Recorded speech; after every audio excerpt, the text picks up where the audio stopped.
Welcome to this lecture for Abnormal Psychology. We'll be talking today about personality disorders. So we'll talk about what is personality in general, and then some questions about personality disorders, how it differs from normal, not disordered personality. We'll look at the DSM-5's conceptualization of personality disorders. That's kind of the basic criteria that are primarily used, and then also there's a secondary alternative model included in the new DSM as well. And then we'll look at the first of three personality disorder clusters, cluster A. Okay, so what is personality? Do you have a personality? We'll talk about that. Well, that person has so much personality. Well, everybody has personality. When we say somebody has a lot of personality, they typically have heightened or exaggerated personality characteristics, right? Your personality is just a characteristic way of behaving and thinking. So what you typically do and how you typically think about yourself, the world, and others. Now there's some debate in the field regarding the degree to which personality really is a thing, how the degree to which it is stable and characteristic. Right? There are some researchers in kind of the extreme end of the debate that would say there's no such thing as personality. Everything is a reaction to your current environment. And on the other end, you have people saying, "Well, no, you have a definite way of being, and then once you develop that way of being, you're always that way, and there's no room to change." The truth is it's probably somewhere in between, right? So there's a characteristic way of being, but you're not typically always that way, right? If you're typically a shy person, a bit introverted, there may be times, maybe situations in which you exhibit behaviors that aren't consistent with a shy personality, where you can act outgoing. A couple different theorists that have talked about personality. One of the early ones being Freud. Some of his ideas related to personality would be his concept of the mind, right? Where the mind is can be subdivided into id, ego, and superego. Where the id is that unconscious part of the mind that wants what it wants and wants it now. The ego, on the flip side of the id, is this internalized parental object that's telling the id, no, you can't have that, you can't have the cookie, cookies are bad for you, don't do that. So internalized rule following.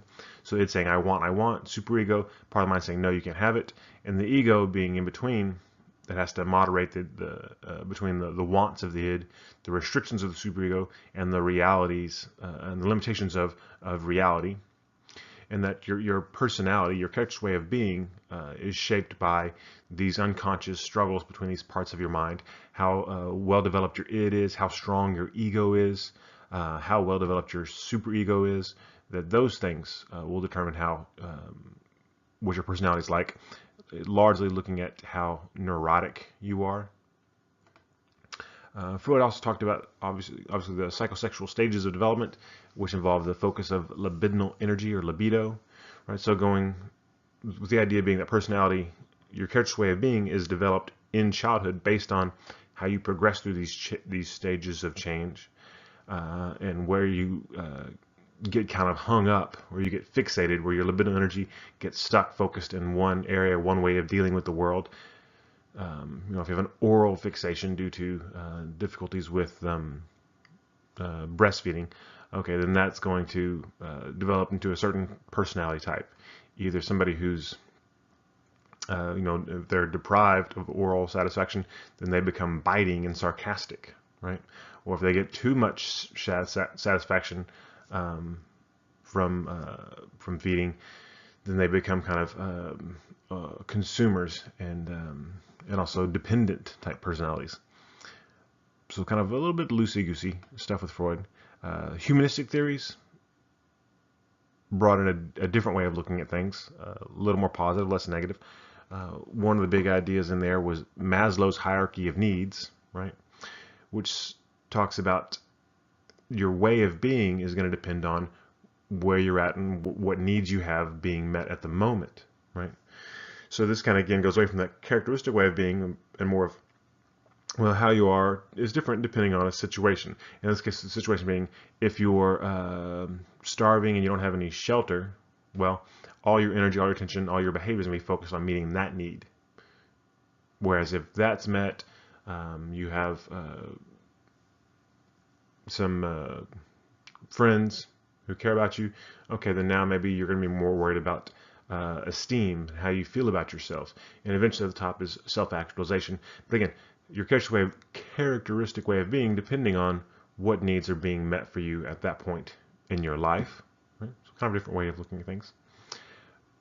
When we get into the more modern theories of personality, we're looking more like at trait theories, one of which being the Big Five model, with Big Five being 5 different traits: openness, extroversion, agreeableness, and neuroticism. So the trait theory, unlike a lot of the earlier personality theories, the other personality theories, Freud, Maslow, Jung, Eysenck, all these people, typically they had theories about, okay, how you are and how you got to be that way. Trait theories don't think it's an important question how you got to be that way. They just want to describe how people are, how people differ individually. So some people are higher on this trait than others. Okay, then if they're higher on that trait, then that trait is more characteristic of them. So if you want to describe their personality, you'll talk about how they differ from the average. Oh, they're higher than average on openness or agreeableness or neuroticism. Neuroticism just being, the $2 word for negative emotion, kind of pessimism, depression, anxiety, all those things get bundled up into that neurotic trait. So once you deviate from the norm, higher or lower, right? So obviously, like looking at extroversion, lower on extroversion in this model would be more introverted. So if you want to describe someone's personality, you talk about, okay, well, are they just average across the board? They're kind of typical. They're like most people, which is weird. Most people aren't on the middle on everything, right? Because you only get the middles created for each trait. Some people being high, some people being low. So very rarely will you find somebody who's just across the board on all 5 on measures of all 5 traits being just right down the middle. Typically, they're higher or lower on something, and that's how you begin to understand what makes this person different from other people. And again, that's really something that's big in personality research is individual difference. So for you to have a personality, for us to talk about your personality, we have to talk about how you differ from others. So there's this kind of interesting contextual way of looking at things. Okay, some questions about personality disorders. So if everybody has personality, how many people have a personality disorder? Well, it's fairly common, especially compared to other disorders we talk about, which often have prevalence rates around 1-2%. 1 in 10 adults will typically meet criteria for a personality disorder. Will 1 in 10 adults be diagnosed with a personality disorder? No, probably not, because these folks don't come in typically. Differs some for disorders, but typically don't come in much for treatment, so they're not coming in to be diagnosed. But if you do these kind of surveys, population-based questionnaires, and you look at people's answers, it looks like, okay, about 1 in 10 would meet criteria if they were to actually get diagnosed. But individual disorders within this grouping, individual personality disorders, not that common. It's kind of more collectively. And you've got ranging from the least common being narcissistic personality disorder, occurring in 0.1 to 0.8%, so around 1%, to obsessive compulsive personality disorder, being twice as common, 1.9 to 2.1, about 2%.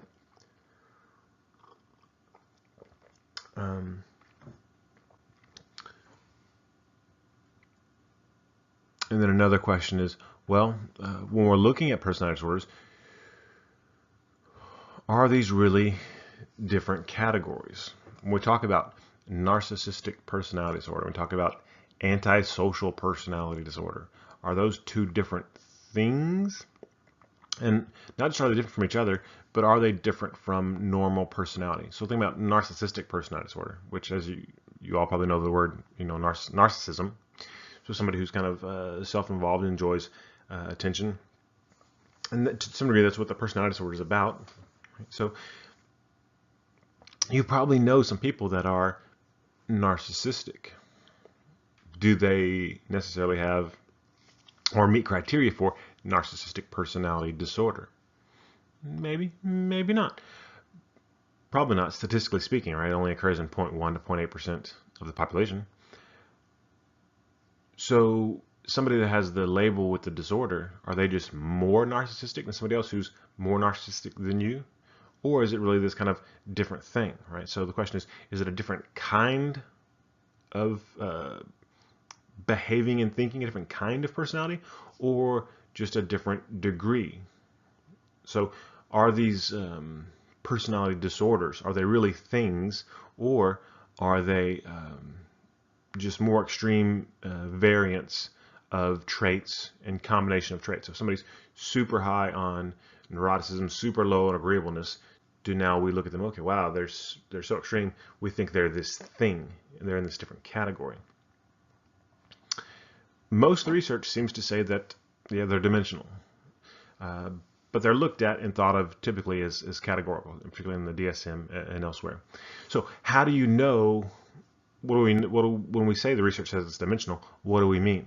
Well, what you're doing is you're measuring traits, and if these people with these disorders are categorically different, typically you'll say, okay, on this score of narcissism, right? Okay, most people score a 50. Some are a little higher, up to 55. Some are down here at 45. And then over here, you have these people that are 90. Wow, that's a huge leap. That's a huge gap. Maybe that means that they are different. And that's kind of how some of the research is. It looks at these clusters, and do you see this kind of nice normal curve, or do you see a curve with a bump here, and then down to the right or down to the left, a different bump? If there's a different bump, a different cluster, then that's thought of as evidence of a different category. Which, for the most part, you don't find that. What you find is more of a continuum.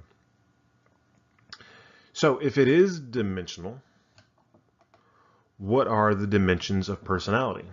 In terms of what are the dimensions that can be pathological? Because we looked at, the Big Five is one of the big dimensional models of personality.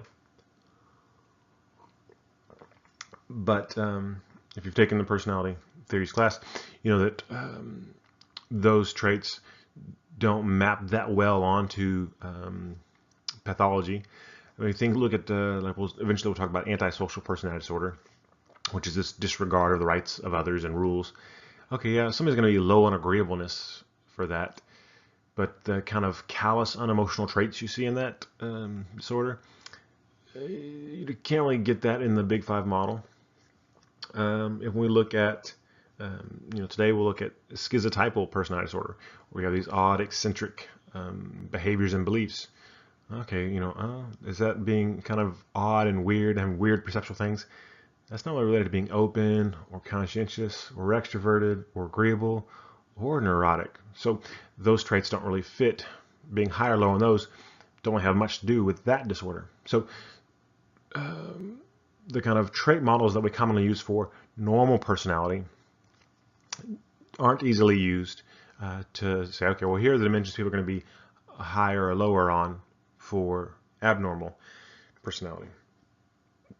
Well, when we look in a minute at the alternative model for personality disorders in DSM, maybe that'll offer some clues as to where it may be going for the dimensions we should look at. Other questions, some controversy really related to personality disorders. Is there a gender bias in personality disorders? And two ways of looking at this. One, is there criterion gender bias, where the criteria for diagnoses themselves are biased, and even are some of the disorders possibly gender biased? If you look at histrionic personality disorder, which has to do with kind of excessive emotionality, wanting to be the center of attention, somewhat superficial language. Some people have argued that personality disorder is an exaggeration of a female feminine stereotype, kind of your, for those of you who are a little bit older or watch reruns, Golden Girls, Blanche Dubois, this kind of Southern Belle who's larger than life in a way that kind of draws attention, and emotional, but kind of shallow emotional, not this kind of not your emo kid emotional, but more of oh, it's so horrible, oh, it's so wonderful, going both ways. So that's a disorder. but there's not a disorder in there of kind of a hyper masculine stereotype, right? Of somebody who's kind of the stereotypical opposite, who doesn't share their emotions, feels them but refuses to share them, pathologically won't stop to ask for directions, all those kind of tropes and stereotypes. There's not so much that there for masculine stereotypes as there does seem to be for feminine stereotypes. So there does seem to be some gender bias there. When you look at the individual criteria for most of the personality disorders, not so much, not as much evidence, at least in research, for criterion gender bias. But in terms of assessment gender bias, yeah, there's pretty good evidence of that. So even if you kind of take, okay, well, yeah, these categories are a little weird, it does seem to be a little gender biased. The criteria maybe it's a little gender biased, but we'll take it at face value. Well, once you are using those things, when people are applying those criteria, they don't apply them evenly. And we know that because researchers have developed these vignettes where they'll describe, here's this client who does this, this, this, and this. And then they'll give these vignettes out to clinicians and say, okay, what diagnosis do you think they have? And they'll either label it, oh, this is a male client or a female client.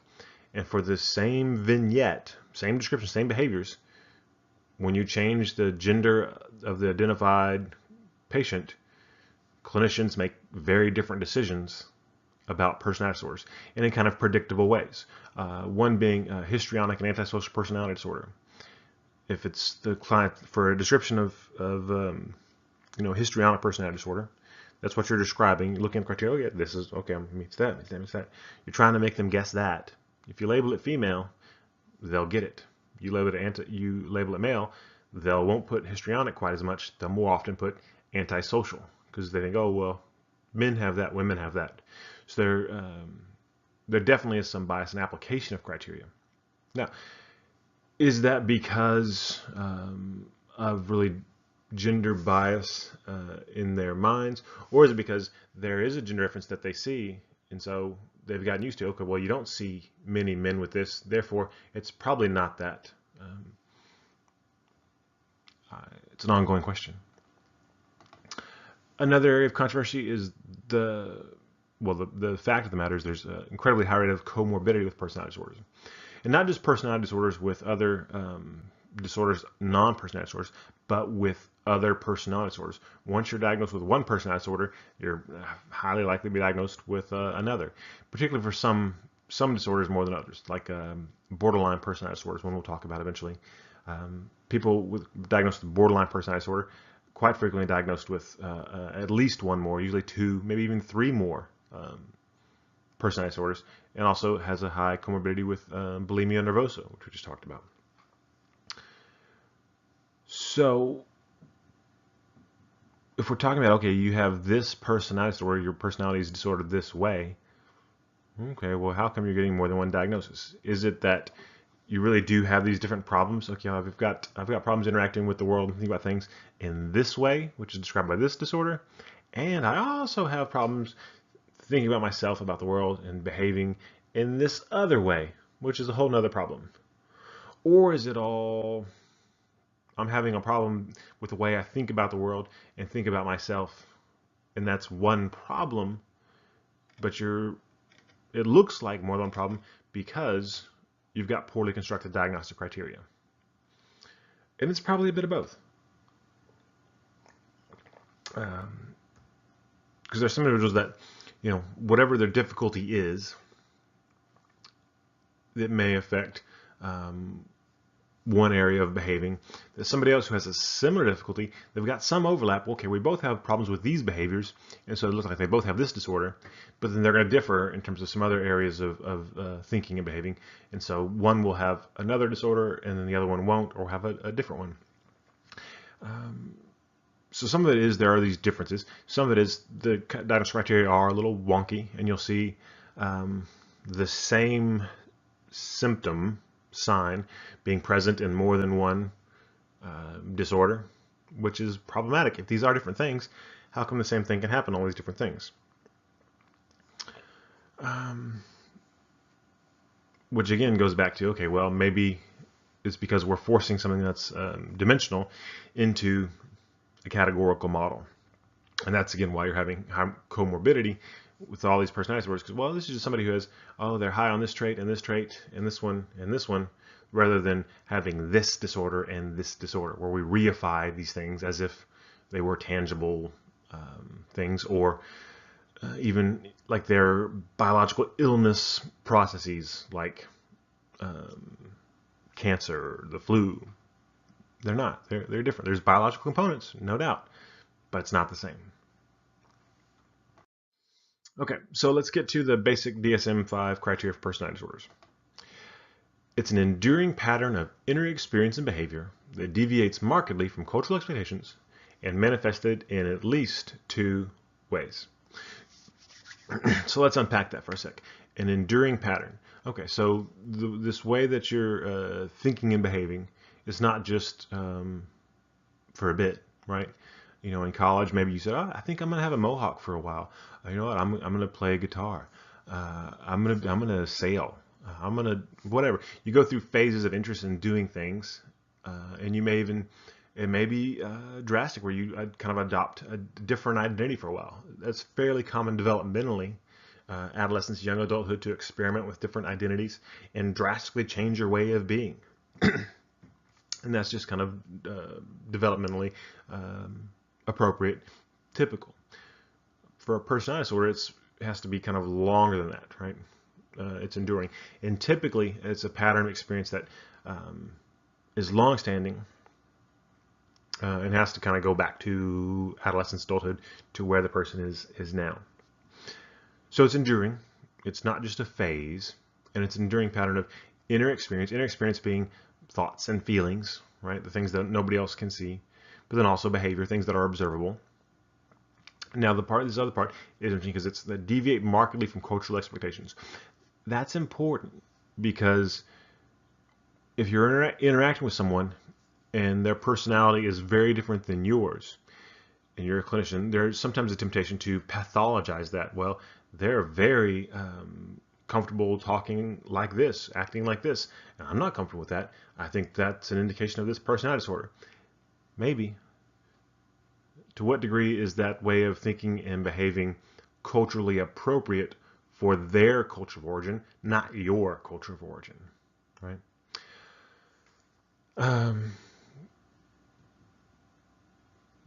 So that, again, requires clinicians to be culturally competent, to have some knowledge of other cultures, and also be sensitive to and knowledgeable enough to ask questions about cultural context, to figure out, okay, how typical is this of people that you live with, in the way that the culture you are raised in and are a part of sees the world. Because we don't want to over-pathologize that which is different from ourselves. Okay, so differences in cognition, which mostly about ways of perceiving and interpreting yourself, others, and events in the world, right? So others are dangerous out to get me, or others are going to abandon me. I'm the greatest ever. I'm the worst ever. People are sheep who can be taken advantage of, right? Different ways of looking at the world that are different, right? Extreme.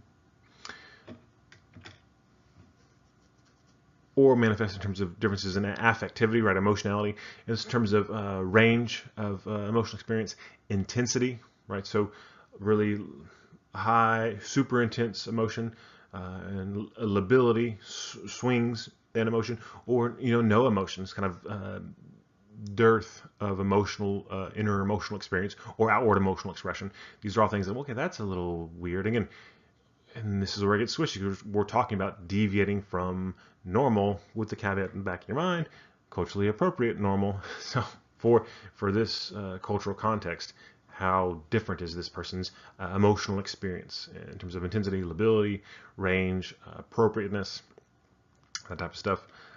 Obviously, interpersonal functioning, how you're interacting with others, taking advantage of others, being dependent and overly reliant on others, being aloof and not wanting to be around others, having to be with others all the time, and then impulse control.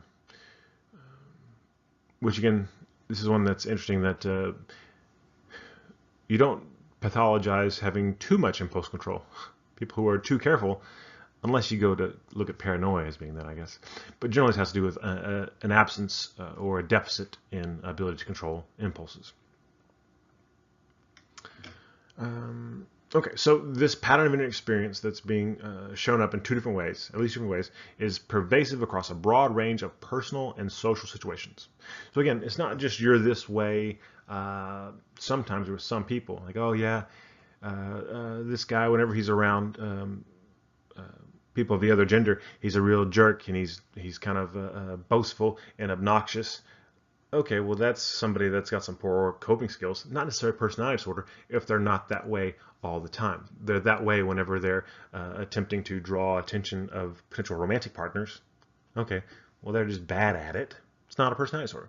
This is whenever people are always this way. They're always, if we look at, like, we'll see with schizoid, withdrawn, aloof, not wanting to be around people. It's just, if I go, I won't say what kind of people I'd be around, but certain people that talk about certain topics, I would not want to talk with them. So I would look very schizoid at some parties, I imagine, being withdrawn. But if it's just, you're just kind of not wanting to be around those people, just in those situations, well, that's not pervasive. That's situational. So the personality disorder really is pan-situational, across situations and across time. In many ways of being, you have this way of being that is pathological. The other one, it causes personal distress or impairment in an important area of functioning. As I said, it needs to be stable and of long duration, at least since adolescence or early adulthood. And the stable one's interesting because there does seem to be stability in terms of difficulty interacting with others and thinking about yourself. So stability in pathology of personality, but not necessarily stability with these disorders, because some people will meet criteria for a personality disorder, at this point in time, 10 years later, okay, they still meet criteria for a personality disorder, but not that one. Now it's a different one. So there's, which again may go back to some problems with these diagnostic categories and criteria. So there's stability in terms of something being off, but how it's off, how it manifests, may not be that stable. It may change over time. And of course, you've got your standard caveats of, it's not better explained by another disorder and not attributable to, a general medical condition.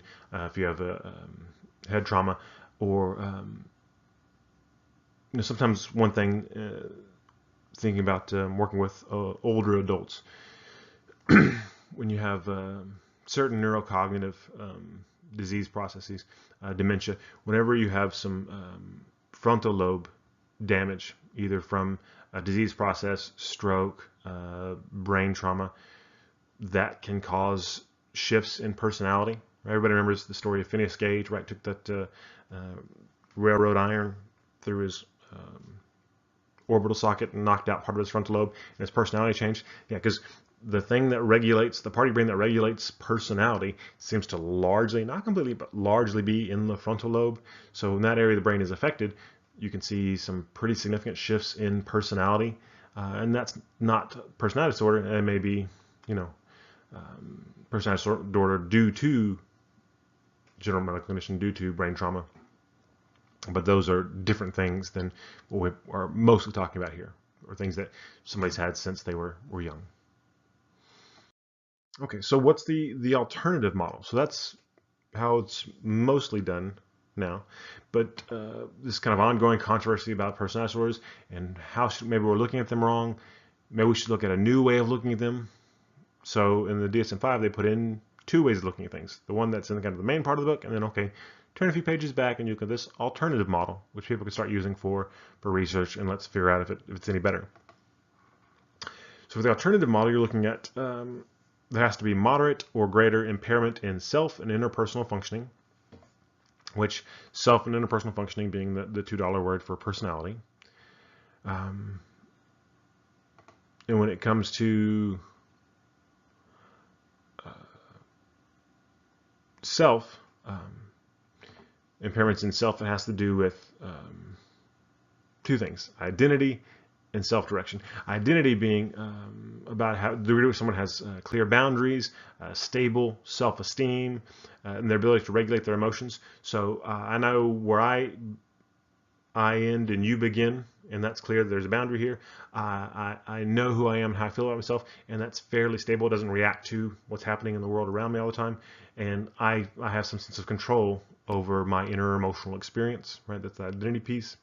And then the self-direction is kind of about goal pursuit. So you pursue meaningful short-term and long-term goals, or more kind of aimless, or when we'll see with antisocial personality disorder, pursuing goals somewhat pathologically. Like, I'm going to get this thing, and I don't care who I hurt to get it. Okay, so this impairment shows up, and you have one or more pathological personality traits, right? And there's different ways to look at this. The DSM-5 go ahead and presents 5 traits, not the big 5. Some of them look a little similar though. You've got negative affectivity versus emotional stability, which probably correlates fairly well with in terms of the big 5 model, neuroticism. And negative affectivity encompassing depression, anger, anxiety, all those kind of bad feelings, and tending toward that and being unstable versus having, again, emotional stability not being you're happy all the time, but a preponderance of positive mood and able to manage mood. Detachment versus extroversion. In this detachment, there are sub-traits under this we won't go into, but trying to capture not just that enjoying being alone, liking being alone versus drawing energy from being with people, but also incorporated that as paranoia to some degree, and all those other reasons why people might be alone, kind of odd behavior captured in there.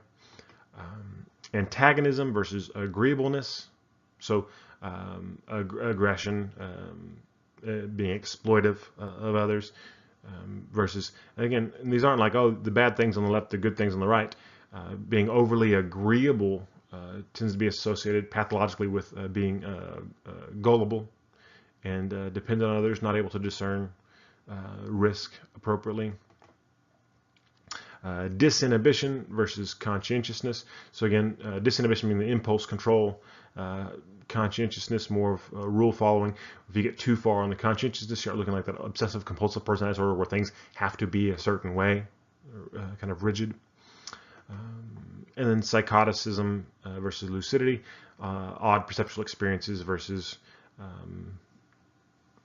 more typical perceptual cognitive experiences.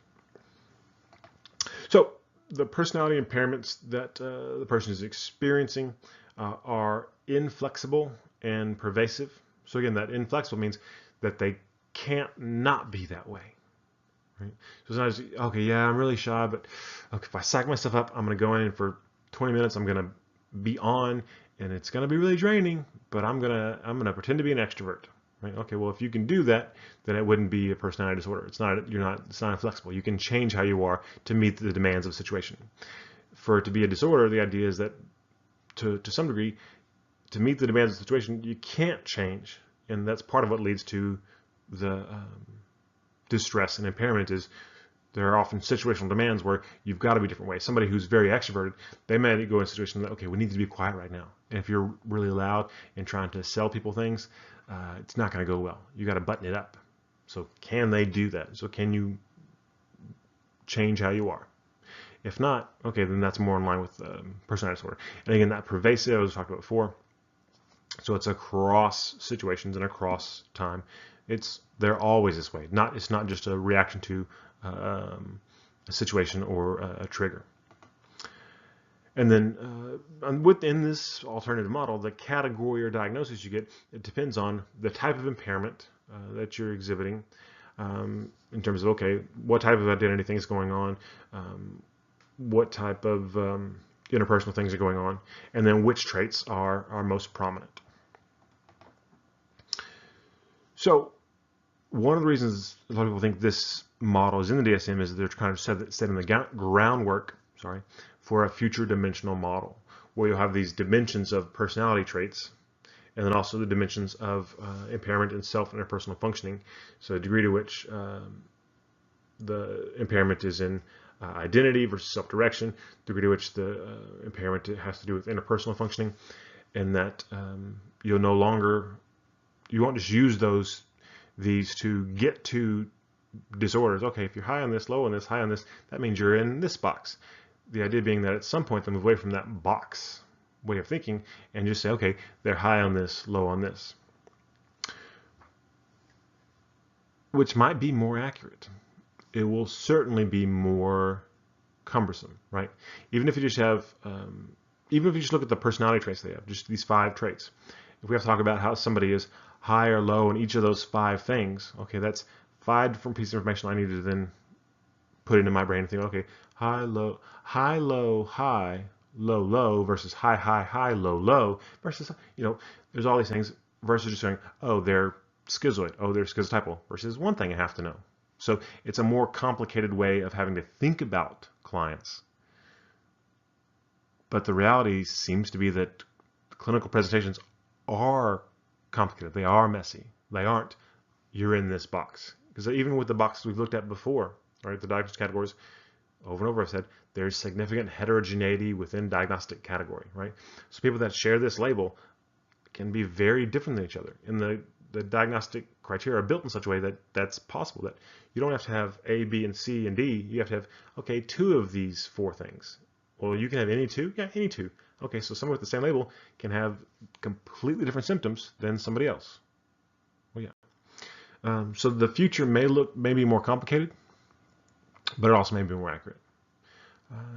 But this certainly seems to be a half step in that direction. We'll see where it goes from here. Okay, getting back to where we are right now with kind of current, more traditional DSM, looking at personality disorders, there's 3 clusters, A, B, and C. We'll talk about the first cluster today. Cluster A is the one where individuals may appear odd or eccentric. It includes paranoid personality disorder, schizoid personality disorder, and schizotypal personality disorder. A lot of people think that cluster A disorders are part of a schizophrenic spectrum. Right, we'll eventually talk about psychotic disorders, talk about schizophrenia, with the idea being that in schizophrenia you have psychotic episodes. You have kind of defined periods where you have these prominent positive symptoms of schizophrenia, hallucinations, delusions, those types of things. And some people think, okay, well, maybe that's something that occurs on a continuum, both kind of in terms of behavioral manifestation and in terms of whatever the underlying biological influence is, and that people with cluster A personality disorders are just lower on the continuum. And again, maybe they have less of whatever is influencing schizophrenia, or this could be kind of an early stage, a prodromal, phrase we use, a prodromal stage of schizophrenia. If you follow them over time, they may then eventually have a psychotic episode and be diagnosed with schizophrenia. And in fact, that does happen for some of these disorders, some more than others. Looking at the first one, paranoid personality disorder. It involves a pervasive distrust and suspiciousness of others, where others are seen as having malevolent motivations, right? So not just, I'm like, oh, I'm suspicious. I think you guys are throwing me a surprise party. No, not that kind of suspicious. I think you guys are throwing a party where you're going to put me in a sack and throw me in the river. More of that kind of suspiciousness. Manifested by at least 4 of the following.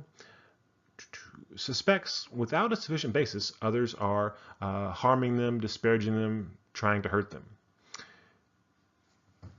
Now, this is an interesting diagnostic category for a couple reasons. And when we look at who gets diagnosed with it, one group that seems to be at risk are refugees. Now, if you're a refugee, that means you're typically leaving from someplace bad. So who determines if you don't have sufficient basis to think people are trying to hurt you, if in fact, half your family's been murdered, maybe you've got a valid reason to be concerned. So there's some subjectivity or some clinical judgment that comes into play, and you need to understand context. Just because you're paranoid doesn't mean they'll have to get you, kind of the idea. So if somebody's experienced people actually trying to harm them repeatedly, okay, to what degree is this a personality disorder, and to what degree is this an adaptive response to context? And once that context changes, once they're safe, we should see them stop being so suspicious. Right?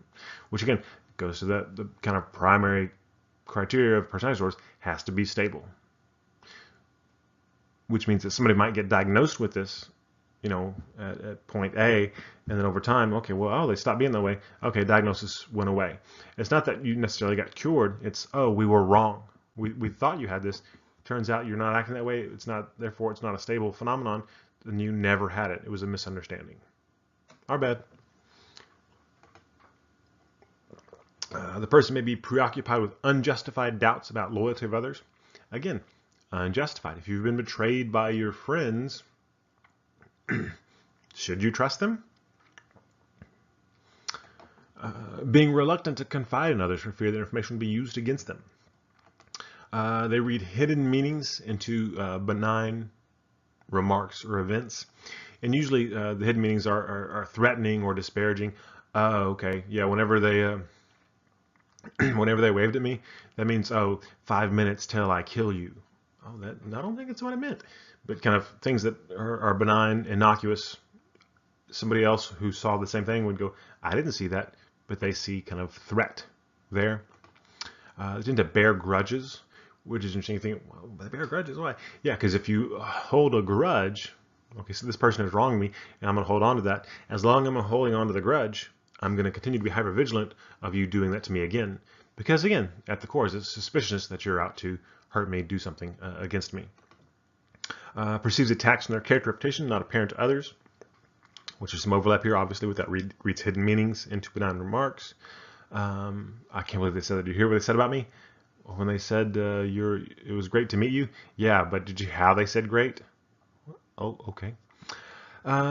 Recurrent suspicions without justification regarding fidelity of partner. Again, without justification.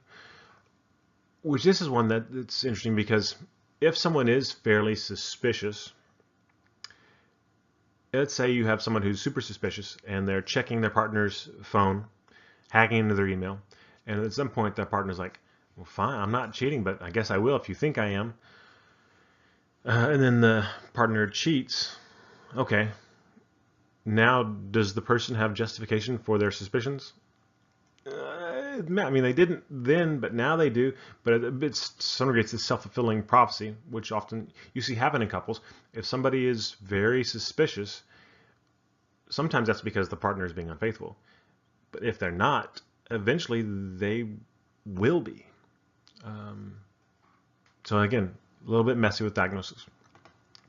But to diagnose this one, it mustn't occur only as part of a psychotic disorder like schizophrenia or a mood disorder with psychotic features, right? You can have major depressive disorder with psychotic features, bipolar disorder with psychotic features. And for both of those, really the way to tell if you have a mood disorder with psychotic features, the psychotic features only occur during a mood episode. So major depressive episode with psychotic features. When you're super depressed, you have psychotic features. When you're not having a mood episode, there are no psychotic features. Because again, you have that super depressed mood, and then you return to normal or maybe subnormal, but not quite super depressed. Once you get out of super depressed, you stop having psychotic features. If when you stop having psychotic features, you stop being suspicious, okay, then that paranoia you had with the mood was just part of that disorder. Now, if you're suspicious throughout that whole time, and even in the absence of prominent mood symptoms, then yeah, you might have both. Same thing for psychotic disorders. It has to do with how prominent the suspicion is, and if it's all the time. With paranoid personality disorder, again, possibly being a precursor to paranoid schizophrenia. That's great. Schizoid personality disorder. A pervasive pattern of detachment from social relationships and a restricted range of affect and interpersonal settings. So, not really caring about or being attached to people, and then not showing a lot of emotion when interacting with people. So they don't necessarily always have this restricted range of affect all the time. They might be watching, Talladega Nights and laughing their head off, and emotional. But then somebody goes, "Hey, isn't that funny?" And they try to laugh with them, and then shuts down. Okay. So it's about not displaying emotion with others. Exhibited by 4 or more of the following. So neither desire nor enjoy close relationships, including family relationships. Almost always choose solitary activities. Little interest in sexual activities with others. Again, by themselves, yeah, sure. But with others, no thanks.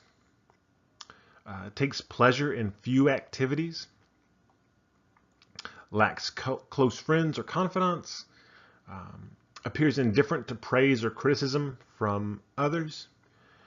And shows emotional coldness, detachment, or flattened affectivity.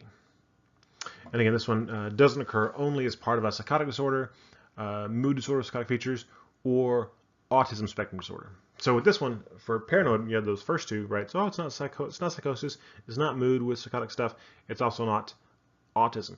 And this is one we'll see in a minute. It's can be tricky to differentiate between the two with that pattern of social detachment. But again, these people that are loners that appear to not really want to be with others, and they're cool being alone. The third one, Schizotypal personality disorder. A pervasive pattern of social and interpersonal deficits marked by acute discomfort with and reduced capacity for close relationships, as well as cognitive or perceptual distortions and eccentricities of behavior. Oof. All right, so discomfort and reduced capacity for close relationships. So schizoid just don't seem to care about being around people. If they're around people, it's like, okay, people are here, but they don't really care. Schizotypal seem to care more, but be really uncomfortable and kind of anxious. Similar to social anxiety in terms of discomfort being with others, but different in terms of somebody with a social anxiety disorder, social phobia, is worried about being negatively evaluated, right? Schizotypal, they're really uncomfortable being around people more often because of some paranoia, right? Which is part of why they're in this cluster A. They kind of overlap with the other disorders. They're not worried about what people are thinking about them, but worried people are going to do to them, might hurt them. And I'd like to be around people, but I want relationships, but people scare me. It's uncomfortable. In addition to that, they've got these perceptual distortions, not quite hallucinations, but seeing things in kind of a weird way, and then eccentric, kind of odd, weird behavior. Demonstrated by 5 or more of the following. Ideas of reference, right? And not to the level that become delusions of reference, a delusion being kind of the strongly held belief that, yes, the toaster is talking to me. Okay, that's too much. But if, let's say they're feeling sad, like, oh, I'm really sad, and look outside and it's raining, like, yeah, that makes sense. It's raining because I'm sad. This idea that things are happening because of them that are related to what they're doing, that would fit with schizotypal personality disorder. Odd beliefs or magical thinking that influence behavior and are culturally inconsistent. So similar to that, idea, oh, it's raining because of me. I can make it rain. Okay, that would be some magical thinking. I can make this thing happen. If I just concentrate enough, that thing. I can change that stoplight to green. Watch. And these kind of weird beliefs, but they're not just, oh yeah, I have this weird thing. I always thought this. Okay, we all have weird things we think, but if it influences your behavior, you act differently because of it, that more meets this criteria. And the other part has to be culturally inconsistent, because there are some odd beliefs, some magical thinking that are terribly culturally appropriate. If somebody says, oh, I had a coworker once that I was starting off. He's like, "Oh, don't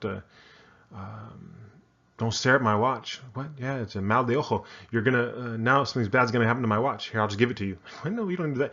But these kind of superstitious beliefs we have, and some of them overlap with religious, spiritual beliefs. That from an outside perspective, people might think, "Oh, this is magic thing. You think you do this ritual and this thing happens? Okay, there's schizotypal." Well, not if it's culturally consistent, right? Not walking under. We see the ladder is over a pathway, going around it rather than under it. Okay, that's. Oh, you think something bad's gonna happen if you walk under a ladder? Logically, doesn't make any sense, but culturally appropriate for a lot of people. So it's not just superstitious, but it's superstitious that's not culture bound. Unusual perceptual experiences, and this can include kind of body illusions, where they may think, "Oh yeah, my hand, it's not my hand. It's like being controlled by aliens or something." But again, not to the point that we're getting to delusional strength of belief, because then it switches to a different disorder. But just kind of odd perceptual experience. So it's not. I don't believe that that's not my hand, but it feels like it's not my hand. It feels like somebody switched my ears while I was sleeping with somebody else's ears. Did they really do that? No, I mean, of course not. But it feels like it. Right? There's the difference between schizotypal and schizophrenic. Somebody schizophrenic or delusional believes, yes, this happened. Schizotypal is like, no, yeah, it feels like it. It feels weird. So they have that perceptual experience, but not of the intensity you see with psychotic disorders. Odd thinking and speech, which again, you more often see. You can't see their thinking, so you see the speech. This is one that's kind of very messy criteria, because if they're mumbling to themselves, well, that's odd speech. Write it down. Okay. Suspicious or paranoid ideation. So we got some overlap here with paranoid personality disorder. And again, this is part of why they typically tend to be uncomfortable in close relationships. Inappropriate or constricted affect. So, laughing at inappropriate times, or just not having less affective expression than is typical. A behavior or appearance that is odd. And this is usually with clothing, wearing multiple layers, or seasonally inappropriate, or to the park today, saw again, because it has to be culturally inappropriate too. I saw some kids wearing tails, not like a tuxedo tails, like animal tails, ears, little furry thing. So somebody doing that wasn't part of that subculture. Okay, well, now that's odd behavior. If you're part of a subculture, okay, now it's culturally normative, and it's no longer serves to meet criteria. A lack of close friends, again, despite typically wanting them. And excessive social anxiety that doesn't go away with familiarity. And that social anxiety, again, is less about, I think people are judging me, and more about what are they thinking about me, and are they going to hurt me, and maybe some magical thoughts about these other people. And again, doesn't occur only as part of a psychotic disorder, mood disorder with psychotic features, or autism spectrum disorder. Okay, so the cluster A personality disorders. Main things to know. For paranoid, they rarely present for or stay in therapy. Right? That just makes sense. If I think people are out to get me, am I going to go sit in a room with one person behind a closed door? No, thank you. Because they're probably writing down everything I say and sending it to the government. So we don't know a whole lot about people with paranoid personality disorder.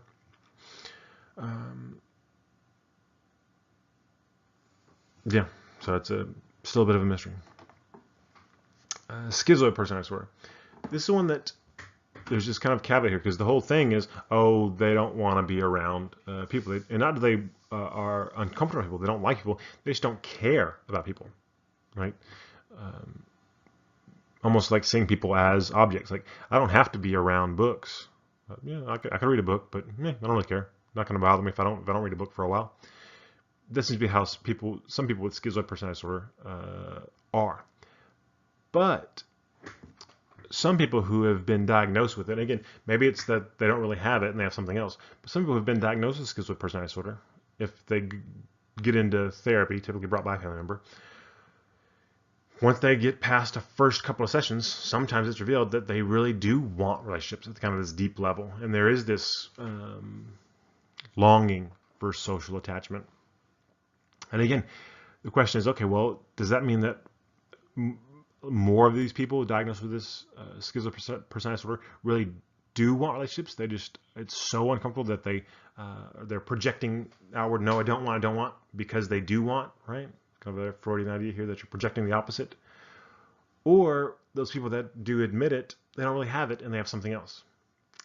We don't know. But we certainly do know some people that with that label actually do want relationships. They just have a really hard time getting comfortable with them. So as we kind of alluded to before, this is one that might be confused with milder forms of autism spectrum disorder, because the impairments in interpersonal functioning are part of the diagnosis of autism spectrum disorder. So, and because of those interpersonal deficits, some individuals with autism don't appear to want to be around others. But the difference being that more often people with autism actually do want connection, but they want it on their terms, and they have some difficulties interpreting interpersonal signals and putting together interpersonal signals in a coherent way, right? Because brains are wired differently, and because of the difficulty integrating social cues, it makes social interactions awkward and uncomfortable, and so they often will withdraw because of that. So you can tease that apart some. The other thing is with autism spectrum disorder, as we'll see, you typically have a restricted range of interest or pattern behavior where they have an interest in this one thing, hyper-focused in one area of hobby, or a certain way things need to be in terms of schedule, or wearing a certain type of clothing, eating a certain type of food, particular about something, so that restricted pattern of behavior interest. And you don't see that with schizoid personality disorder. So that's one way you can often distinguish between the two. Schizotypal. This is the one of the three that seems to be most likely a prodromal phase of schizophrenia, right? Where, okay, this is somebody who's having these odd eccentric beliefs. This might be, if they're 18, 19, 20, we're looking for them maybe to have a psychotic episode the next couple of years, and then change diagnosis, meet full criteria for schizophrenia. And that does seem to happen with some people diagnosed with schizotypal. Not all, but some. But there's some evidence, this is kind of still a new area of the field, that you may be able to delay the onset of psychotic episodes for these people. So if they're identified early, especially in childhood, okay, this kid is kind of odd and they're thinking weird things. And kids have magical thinking, right? You have Santa Claus, Easter Bunny, invisible friend, whatever, developmentally appropriate. But once some of those magical thinking persists past the developmentally appropriate age, you think, okay, well, this kid is still thinking these magical things, might be schizotypal. And if you start them on therapy, and I wouldn't do kids, but adolescents, maybe with some of the antipsychotic medications, there's some evidence that you can delay the onset of schizophrenia. Doesn't seem to be you can stop it, not cure it, but you can at least delay onset. And again, as we continue to be able to figure out more and eventually be able to delay it permanently. We'll see. Okay, take-home message. Some personality disorders certainly do seem to be just extreme variants of combinations of normal personality traits, right? Like, so for schizoid, sometimes you want to be alone, right? You're like, people, yeah, that's normal. It's just if you really don't care about people and you always want to be alone, okay, then we begin to think, okay, maybe that is pathological. It is abnormal. For paranoid personality disorder, right? Having some paranoia is normative, particularly if you're a member of a group, a demographic group that's discriminated against, right? Ethnic minority, gender minority, sexual identity or orientation minority, where people are actually at times out to get you and say negative things about the group that you're a member of. there's a certain amount of healthy paranoia that's adaptive, that keeps you safe, right? And even those members of majority groups who don't experience discrimination or oppression at the same level, in the same instance, still might experience paranoia, right? Because you may have friends that let you down, romantic partners that let you down, betray you. Happens. People are not perfect. And so being suspicious, there's some, yeah. I kind of wonder, what, are they talking about me?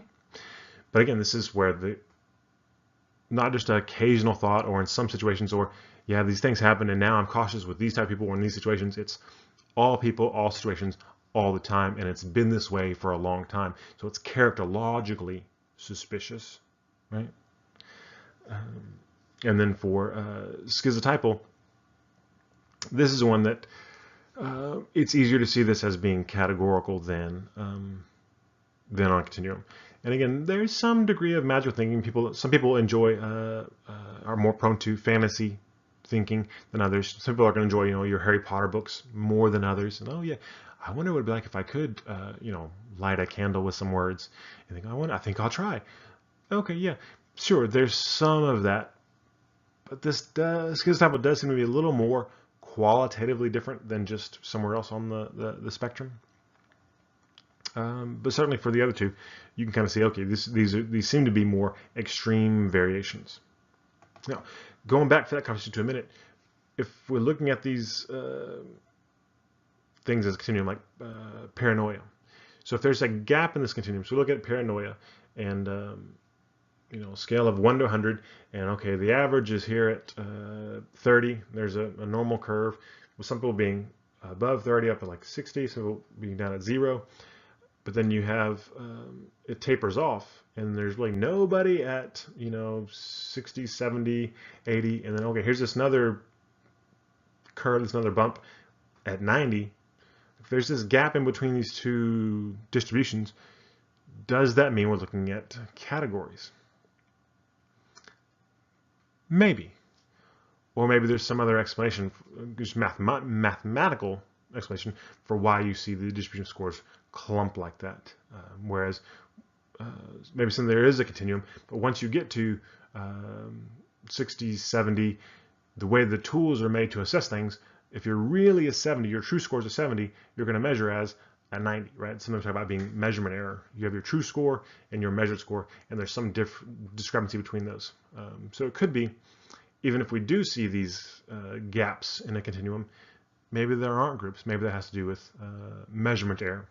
And because we're measuring things less accurately as they get further from a norm and less frequent, which makes sense. It's hard to measure rare events accurately. Ongoing controversies regarding diagnosis of personality disorders. Gender, still an interesting topic, and certainly a lot of conversations happening now in the U.S., in the world, about gender identity, gender politics. So it'll be interesting to see where the science goes of the relationship between gender and personality disorders, because the history of the controversy is old. It's been around a long time. So it'll be interesting to see what happens with the next DSM years from now. The other thing, obviously, being the high rates of comorbidity, leading to the idea of, okay, what's going on? Are these crappy categories? Should we even have categories? Maybe we should go to a continuum, a dimensional model, which I think probably is what's going to happen with the next iteration. In terms of the disorders we focus on today, the cluster A, these are the loners, right? People that typically are set aside from society, often homeless, right? And alone for different reasons. Alone because they're paranoid, alone because they want to be alone, or alone because they're acting weird, and so people aren't comfortable being around them. So if you have any kind of a way to just think about, okay, well, cluster A, what's cluster A about? Okay, so cluster A is about people that are detached from large groups of society and out doing their own thing for a variety of reasons. Okay, that's all for now. Take care.